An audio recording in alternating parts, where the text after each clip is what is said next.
rapasaya.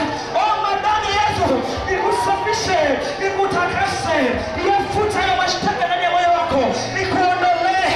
Ita damu ya Yesu iko mahali hapa mchana leo. Damu ya Yesu rikarapa repo shekenere ramasebyo rapopopopopo ye neema iliondoka Sauli akajikuta yuko Ekaponi. Utukufu wa Bwana ukaondoka juu yake.